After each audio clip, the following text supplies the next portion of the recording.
ಎಲ್ಲಾ ಗೃಹಲಕ್ಷ್ಮಿಯರಿಗೂ ಕೂಡ 10,000 ರೂಪಾಯಿ ಒಂದು ಕಡೆಗೆ ಹಣ ಜಮೆ ಆಗ್ತಾ ಇದೆ. ಫೆಬ್ರವರಿ ಮತ್ತು ಮಾರ್ಚ್ ತಿಂಗಳದ್ದು 25ನೇ ಕಂತು ಸಂಕ್ರಾಂತಿ ಹಬ್ಬ ಮುಗಿದ ತಕ್ಷಣ ಜಮೆ ಆಗಲಿದೆ ಅಂತಾನು ಕೂಡ ಹೇಳಲಾಗ್ತಾ ಇದೆ. ವೀಕ್ಷಕರೇ, ಯಾವಾಗ ಹಣ ಬರುತ್ತೆ ವಿಡಿಯೋ ಪೂರ್ತಿಯಾಗಿ ನೋಡಿ, ಹಾಗೆ ವಿಡಿಯೋಗೆ ಬಂದು ಎಲ್ಲರೂ ಲೈಕ್ ಕೂಡ ಮಾಡಿ.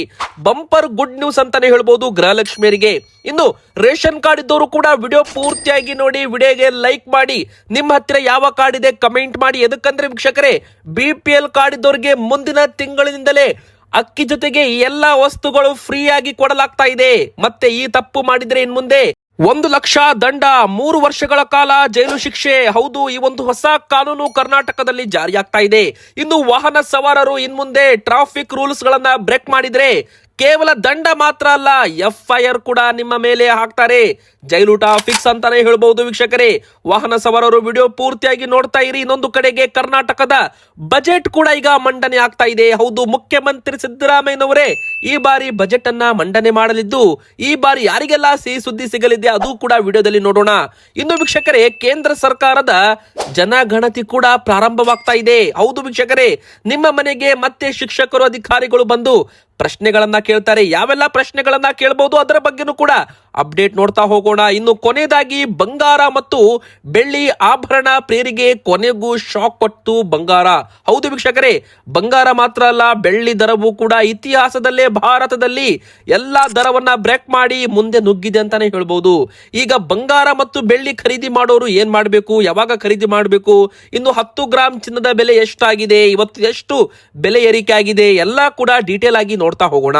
ಅದಕ್ಕಿಂತ ಮುಂಚೆ ಇವತ್ತು ಗೃಹಲಕ್ಷ್ಮಿಯರಿಗೆ ಒಂದು ಬಂಪರ್ ಸಿಹಿ ಸುದ್ದಿ, ಅಕೌಂಟ್ಗೆ ಹಣ ಜಮೆ ಆಗ್ತಾ ಇದೆ. ಈ ಒಂದು ಗುಡ್ ನ್ಯೂಸ್ಗೋಸ್ಕರ ಈ ವಿಡಿಯೋ ಬೇಗನೆ ಎಲ್ಲರೂ ಲೈಕ್ ಮಾಡಿಲ್ಲ ಅಂದ್ರೆ ಬೇಗನೆ ಲೈಕ್ ಮಾಡಿ.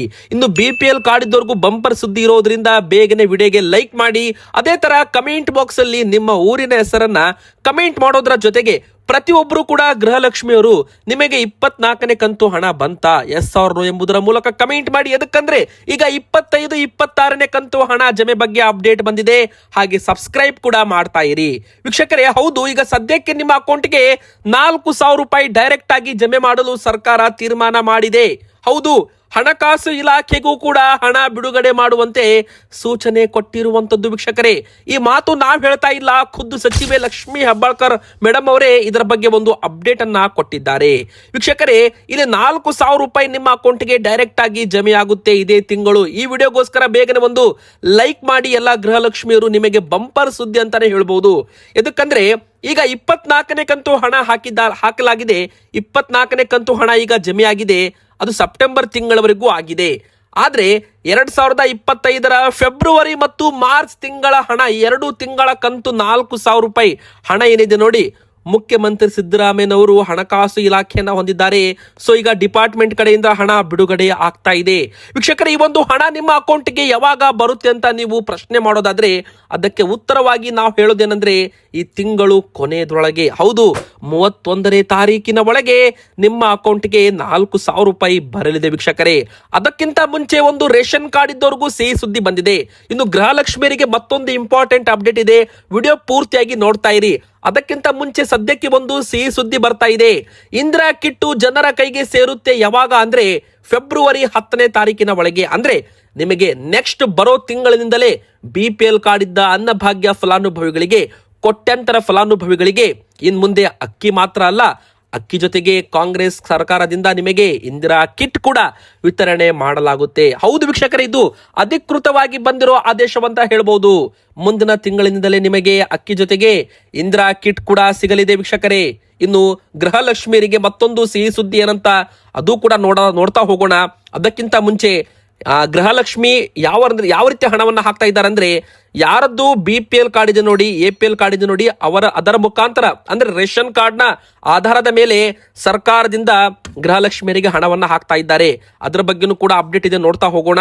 ಇನ್ನು ಯಾರ್ದೆಲ್ಲ ನಕಲಿ ದಾಖಲೆ ಸೃಷ್ಟಿ ಮಾಡಿ ಶ್ರೀಮಂತರು, ಸರ್ಕಾರಿ ನೌಕರರು, ತೆರಿಗೆ ಪಾವತಿದಾರರು ಮತ್ತೆ GST ರಿಟರ್ನ್ಸ್ ಮಾಡಿ ತೆರಿಗೆ ಪಾವತಿ ಮಾಡ್ತಾ ಇದ್ದವರ BPL ಕಾರ್ಡುಗಳನ್ನ ರದ್ದು ಮಾಡಲಾಗ್ತಾ ಇದೆ ವೀಕ್ಷಕರೇ. ಅದು ಕೂಡ ನಿಮಗೆ ಗೊತ್ತಿರಲಿ. ಈಗಾಗಲೇ 7 ಲಕ್ಷ ಕಾರ್ಡುಗಳನ್ನ ಕರ್ನಾಟಕದಲ್ಲಿ ರದ್ದು ಮಾಡಿ APL ಕಾರ್ಡ್ಗೆ ವರ್ಗಾವಣೆ ಮಾಡಿದ್ದಾರೆ. ಇಲ್ಲಿ ಯಾರಾದ್ರೂ BPL ಕಾರ್ಡ್ ಹೊಂದಿದವರು ಸರ್ಕಾರಕ್ಕೆ ತೆರಿಗೆ ಪಾವತಿ ಮಾಡ್ತಾ ಇದ್ದ ಕಾರಣದಿಂದ ರದ್ದಾಗಿದ್ರೆ ಎರಡನೇದಾಗಿ ಗೃಹಲಕ್ಷ್ಮಿಯರು ಆಗಿರ್ಬೋದು, ಯಜಮಾನರಾಗಿರ್ಬೋದು, ಯಾರಾದರೂ ತೆರಿಗೆ ಪಾವತಿ ಮಾಡ್ತಾ ಇದ್ದು ಅವರ BPL ಕಾರ್ಡು ರದ್ದಾಗಿದ್ರೆ. ಇನ್ನು ಮೂರನೇದಾಗಿ GST ರಿಟರ್ನ್ಸ್ ಅಂದ್ರೆ ಬಿಸ್ನೆಸ್ ವ್ಯಾಪಾರ ಮಾಡ್ತಾ ಇದ್ದ ಕುಟುಂಬಗಳ ಗೃಹಲಕ್ಷ್ಮಿ ಯೋಜನೆಯು ಕೂಡ GST ರಿಟರ್ನ್ಸ್ ಮಾಡ್ತಾ ಇದ್ದ ಆ ಒಂದು BPL ಕಾರ್ಡು ಕೂಡ APL ಕಾರ್ಡ್ ಆಗಿ ಕನ್ವರ್ಟ್ ಆಗಿದೆ. ಅಂತವರಿಗೆ ಇನ್ ಮುಂದೆ ಗೃಹಲಕ್ಷ್ಮಿ ಯೋಜನೆ ಹಣ ಬರೋದಿಲ್ಲ ಅಂತಾನು ಕೂಡ ಇಲ್ಲಿ ಹೇಳಲಾಗಿದೆ ವೀಕ್ಷಕರೇ. ಇದು ಸ್ಪಷ್ಟನೆ ಕೂಡ ಕೊಡಲಾಗಿದೆ. ಇನ್ನು ಮೂರನೇದಾಗಿ ಗೃಹಲಕ್ಷ್ಮಿ ಸೊಸೈಟಿ ಸಂಘವು ಕೂಡ ಪ್ರಾರಂಭವಾಗಿದೆ. ಗೃಹಲಕ್ಷ್ಮಿ ಡಿಜಿಟಲ್ ಮಾರ್ಕೆಟ್ ಆಪ್ ಕೂಡ ಲಾಂಚ್ ಮಾಡಲಾಗಿದೆ. ಬೇಕಾದ್ರೆ ನೀವು ಪ್ಲೇಸ್ಟೋರ್ ಅಲ್ಲಿ ಡೌನ್ಲೋಡ್ ಕೂಡ ಮಾಡಿಕೊಳ್ಬಹುದು. ಸರ್ಕಾರದಿಂದ 3 ಲಕ್ಷ ರೂಪಾಯಿ ಸಾಲ ಸೌಲಭ್ಯಕ್ಕೋಸ್ಕರ ಏನ್ ಮಾಡಬೇಕು, ನೀವು ಗೃಹಲಕ್ಷ್ಮಿ ಸೊಸೈಟಿ ಸಂಘದಲ್ಲಿ ಮೆಂಬರ್ ಆಗಬೇಕು. ಪ್ರತಿ ತಿಂಗಳು 200 ರೂಪಾಯಿ ಪಾವತಿ ಮಾಡಬೇಕು. 6 ತಿಂಗಳ ಸರಾಸರಿ ಬ್ಯಾಲೆನ್ಸ್ ಮೇಂಟೈನ್ ಮಾಡಬೇಕು. 1,000 ರೂಪಾಯಿ ಪಾವತಿ ಮಾಡಿ ಮೆಂಬರ್ಶಿಪ್ ಆಗಬೇಕು. ಗೃಹಲಕ್ಷ್ಮಿಯರು ಅವರಿಗೆ ಮಾತ್ರ ಸಾಲ ಸೌಲಭ್ಯ ಅಂತಾನು ಕೂಡ ಹೇಳಲಾಗಿದೆ. ಇನ್ನು ಮೂರನೇದಾಗಿ ವೀಕ್ಷಕರೇ, ನಮ್ಮ ಒಂದು ಕರ್ನಾಟಕದಲ್ಲಿ ಇನ್ ಮುಂದೆ ಯಾರಾದ್ರೂ ಟ್ರಾಫಿಕ್ ವಾಹನ ಚಾಲಕರು ಎಚ್ಚರದಿಂದ ಇರಬೇಕು. ಟ್ರಾಫಿಕ್ ನಿಯಮ, ಸಂಚಾರ ನಿಯಮವನ್ನು ಉಲ್ಲಂಘನೆ ಮಾಡಿದ್ರೆ ದಂಡ ಮೊದಲು ಹಾಕ್ತಿದ್ರು, ಈಗ FIR ಕೂಡ ಹಾಕೋದಾಗಿ ತೀರ್ಮಾನ ಮಾಡಲಾಗಿದೆ. ಸಂಚಾರ ನಿಯಮಗಳನ್ನ ಗಾಳಿಗೆ ತೂರ್ತಾ ಇದ್ದಾರೆ ಜನರು. ಏನು ಬೇಕಾಬಿಟ್ಟಿ ವಾಹನವನ್ನ ಸಂಚಾರ ಮಾಡ್ತಾ ಇದ್ದಾರೆ. ಇದರಿಂದ ಅಪಘಾತಗಳು ಕೂಡ ಜಾಸ್ತಿ ಆಗ್ತಾ ಇದ್ದ ವೀಕ್ಷಕರೇ. ಇದರಿಂದಾಗಿ ಸಂಚಾರ ನಿಯಮ ಪಾಲನೆ ಮಾಡದಿದ್ರೆ ದಂಡವಷ್ಟೇ ಅಲ್ಲ, ಕೇಸ್ ಕೂಡ FIR ಕೂಡ ಹಾಕಲು ಇಲಾಖೆ ತೀರ್ಮಾನ ಮಾಡಿರುವಂತದ್ದು. ನಿಯಮ ಉಲ್ಲಂಘನೆ ಮಾಡಿದವರ ವಿರುದ್ಧ FIR ದಾಖಲಿಸಲು ಬೆಂಗಳೂರು ನಗರದ ಪೊಲೀಸರೀಗ ಮುಂದಾಗಿದ್ದಾರೆ. ಸಂಚಾರದಲ್ಲಿ ಸಿಗ್ನಲ್ ದಾಟುವುದು, ರೆಡ್ ಸಿಗ್ನಲ್ ಇದ್ರೂ ಕೂಡ ಜಂಪ್ ಮಾಡೋದು ಇದು ತಪ್ಪು. ಇದಕ್ಕೆ ದಂಡ ಕೂಡ ಇದೆ. ಈಗ ಇದಕ್ಕೆ ಶಿಕ್ಷೆ ಕೂಡ ಬೀಳುತ್ತೆ. FIR ಕೂಡ ಹಾಕಬಹುದು ನಿಮ್ಮ ಮೇಲೆ. ಏಕಮುಖ ಅಂದ್ರೆ ಒನ್ ವೇ ಇರುತ್ತೆ, ಆದ್ರೂ ಕೂಡ ಅಲ್ಲಿ ವಾಹನ ತಗೊಂಡು ಹೋಗೋದು, ಸುಗಮ ಸಂಚಾರಕ್ಕೆ ಅಡ್ಡಿ ಆಗೋದು, ಈ ತರ ಮಾಡಿದ್ರೆ ಅವರ ಮೇಲೆ ಕೇಸ್ ಹಾಕಲಾಗುತ್ತೆ ಅಂತ ಹೇಳಲಾಗಿದೆ. ಇನ್ನು ವೀಕ್ಷಕರೇ, ಇನ್ನೊಂದು ಇಂಪಾರ್ಟೆಂಟ್ ಹೊಸ ಒಂದು ಕಾನೂನು ಕೂಡ ಜಾರಿಯಾಗಿದೆ. ಸಾಮಾಜಿಕ ಬಹಿಷ್ಕಾರ ಹಾಕಿದ್ರೆ 1 ಲಕ್ಷ ರೂಪಾಯಿ ದಂಡ, 3 ವರ್ಷಗಳ ಕಾಲ ಜೈಲು ಶಿಕ್ಷೆ. ಸರ್ಕಾರದಿಂದ ರಾಜ್ಯ ಪತ್ರವು ಕೂಡ ಪ್ರಕಟ ಮಾಡ್ತಾ ಇದ್ದಾರೆ. ವ್ಯಕ್ತಿ, ಕುಟುಂಬ ಅಥವಾ ಕುಟುಂಬದವರನ್ನ ಸಾಮಾಜಿಕವಾಗಿ ಬಹಿಷ್ಕರಿಸುವುದನ್ನ ಅಪರಾಧವೆಂದು ಪರಿಗಣಿಸಿ 1 ಲಕ್ಷ ರೂಪಾಯಿ ದಂಡ, ಈ ತಪ್ಪು ಯಾರಾದ್ರೂ ಮಾಡಿದ್ರೆ ಅವರಿಗೆ 3 ವರ್ಷಗಳ ಕಾಲ ಜೈಲು ಶಿಕ್ಷೆ ಗುರಿಯ ಮಾಡುವ ಕರ್ನಾಟಕ ಸಾಮಾಜಿಕ ಬಹಿಷ್ಕಾರ ಅಂದ್ರೆ ಪ್ರತಿಬಂಧ ನಿಷೇಧ ಮತ್ತು ಪರಿಹಾರ ಕಾಯ್ದೆ 2025 ರಾಜ್ಯ ಪತ್ರವನ್ನ ಹೊರಡಿಸಲಾಗಿದೆ. ಹೌದು ವೀಕ್ಷಕರೇ, ಇದು ಒಂದು ಇಂಪಾರ್ಟೆಂಟ್ ಅಪ್ಡೇಟ್ ಅಂತ ಹೇಳ್ಬೋದು. ಸರ್ಕಾರದಿಂದ ಬಂದಿರೋ ಅಪ್ಡೇಟ್ ಅಂತಾನೆ ಹೇಳ್ಬೋದು ವೀಕ್ಷಕರೇ. ಸೊ ಇದನ್ನ ನೀವು ಎಚ್ಚರದಿಂದ ಇರಬೇಕು. ಸಾಮಾಜಿಕ ಬಹಿಷ್ಕಾರಕ್ಕೆ 1 ಲಕ್ಷ ರೂಪಾಯಿ ದಂಡ, 3 ವರ್ಷಗಳ ಕಾಲ ಜೈಲು ಶಿಕ್ಷೆ. ವೀಕ್ಷಕರೇ, ಬಹಿಷ್ಕಾರಕ್ಕೆ ಒಳಗಾಗುವವರು ಠಾಣೆ ಅಥವಾ ನ್ಯಾಯಾಧೀಶರಿಗೆ ನೇರವಾಗಿ ದೂರು ಸಲ್ಲಿಸಬಹುದು. ಇಂಥ ಪ್ರಕರಣವನ್ನ ಪ್ರಥಮ ದರ್ಜೆ ನ್ಯಾಯಾಧೀಶರು ವಿಚಾರಣೆ ಮಾಡಲು ಅಧಿಕಾರವನ್ನು ನೀಡಲಾಗಿದೆ ಅಂತಾನೂ ಕೂಡ ಇಲ್ಲಿ ಹೇಳಲಾಗಿದೆ ವೀಕ್ಷಕರೇ. ಸೊ ಇದು ಇಂಪಾರ್ಟೆಂಟ್ ಅಪ್ಡೇಟ್ ಆಗಿದೆ. ಇನ್ನು ಕೊನೆಯದಾಗಿ ಹೇಳೋದೇನಪ್ಪಾ ಅಂದ್ರೆ, ನಮ್ಮ ಕರ್ನಾಟಕದ ಬಜೆಟ್ ಕೂಡ ಈಗ ಮಾರ್ಚ್ ಮೊದಲ ವಾರದಲ್ಲಿ ಮುಖ್ಯಮಂತ್ರಿ ಸಿದ್ದರಾಮಯ್ಯನವರು ಮಂಡನೆ ಮಾಡಲಿದ್ದಾರೆ. ಇದು ಸದ್ಯಕ್ಕೆ ಬಂದಿರುವ ಒಂದು ಬ್ರೇಕಿಂಗ್ ನ್ಯೂಸ್. ಕರ್ನಾಟಕದ ಬಜೆಟ್ ಈ ಬಾರಿ ಮಂಡನೆ ಆಗ್ತಾ ಇದೆ. ಇದೇ ಮಾರ್ಚ್ 6ನೇ ತಾರೀಕಿಗೆ 17ನೇ ಬಜೆಟ್ ಮುಖ್ಯಮಂತ್ರಿ ಸಿದ್ದರಾಮಯ್ಯನವರು ಮಂಡನೆ ಮಾಡಬಹುದು. ಸಿದ್ಧತೆ ಮಾಡಿಕೊಳ್ಳಲು ಅಧಿಕಾರಿಗಳಿಗೆ ಒಂದು ಸೂಚನೆ ಕೂಡ ಕೊಡಲಾಗಿದೆ.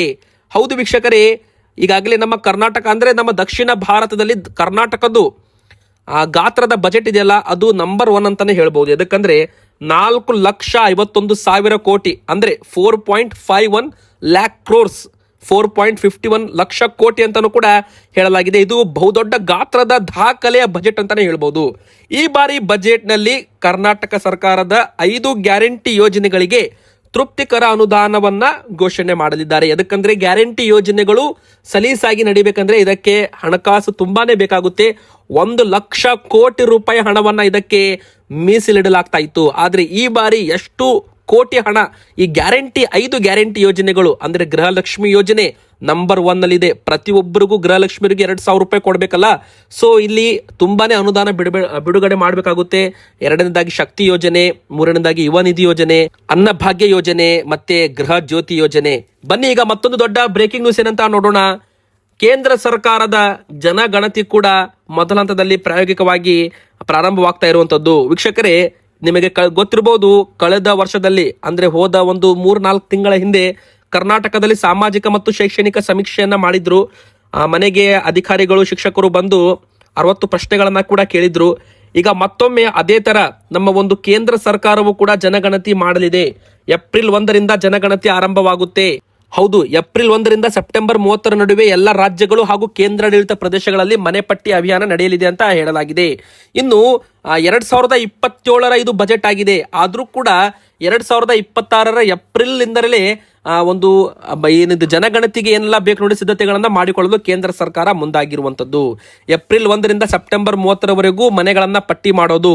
ನಂತರ 2027ರ ಜನಗಣತಿಯ ಮೊದಲು ಹಂತವಾಗಿದ್ದು ಮನೆಗಳು ಮೂಲಭೂತ ಸೌಕರ್ಯಗಳ ಬಗ್ಗೆ ವಿವರಗಳನ್ನ ಪಡೆಯಲಿದ್ದಾರಂತೆ. ಬನ್ನಿ ಈಗ ಮತ್ತೊಂದು ದೊಡ್ಡ ಬ್ರೇಕಿಂಗ್ ನ್ಯೂಸ್ ಏನಂತ ನೋಡೋಣ. ಬಂಗಾರ ಮತ್ತು ಬೆಳ್ಳಿ ಖರೀದಿ ಮಾಡೋರಿಗೆ ಕೊನೆಗೂ ಶಾಕ್ ಕೊಟ್ಟಿದೆ ಬಂಗಾರ. ಎದಕ್ಕಂದ್ರೆ ಸಾರ್ವಕಾಲಿಕ ದಾಖಲೆ ಮುರಿದಿದೆ ಬಂಗಾರದ ಬೆಲೆ. ವೀಕ್ಷಕರು, ಈಗ 10 ಗ್ರಾಂ ಚಿನ್ನದ ಬೆಲೆ ಮತ್ತೆ 380 ರೂಪಾಯಿ ಏರಿಕೆ ಆಗೋದ್ರ ಮೂಲಕ 1,42,530 ರೂಪಾಯಿ ಆಗಿರುವಂತದ್ದು.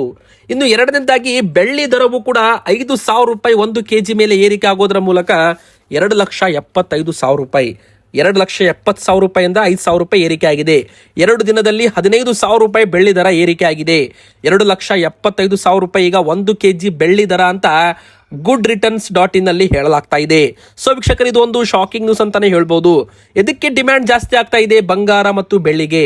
ಬೆಳ್ಳಿ ಈಗ ಇಂಡಸ್ಟ್ರಿಯಲ್ ಅಲ್ಲೂ ಅಂದ್ರೆ ಇವಿಸ್ಗಳಲ್ಲಿ, ಸೋಲಾರ್ ಪ್ಯಾನಲ್ಸ್ಗಳಲ್ಲಿ, ಇಂಡಸ್ಟ್ರಿಯಲ್ಗಳಲ್ಲಿ ಯೂಸ್ ಮಾಡ್ತಾ ಇದ್ದಾರೆ. ಇದಕ್ಕೆ ಭಾರಿ ಡಿಮ್ಯಾಂಡ್ ಬಂದಿದೆ.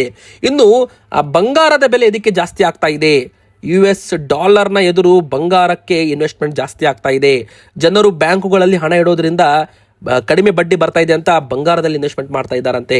ಸೊ ವೀಕ್ಷಕರೇ, ಇನ್ನೊಂದು ಕಡೆಗೆ ಡಾಲರ್ ಕೂಡ ಸ್ಟ್ರಾಂಗ್ ಆಗ್ತಾ ಇದೆ, ನಮ್ಮ ರೂಪಾಯಿ ಮೌಲ್ಯ ಕೂಡ ಕುಸಿತಾ ಇದೆ. ಹೀಗಾಗಿ ಬಂಗಾರಕ್ಕೆ ಹೆಚ್ಚು ಡಿಮ್ಯಾಂಡ್ ಬಂದಿರುವಂತದ್ದು.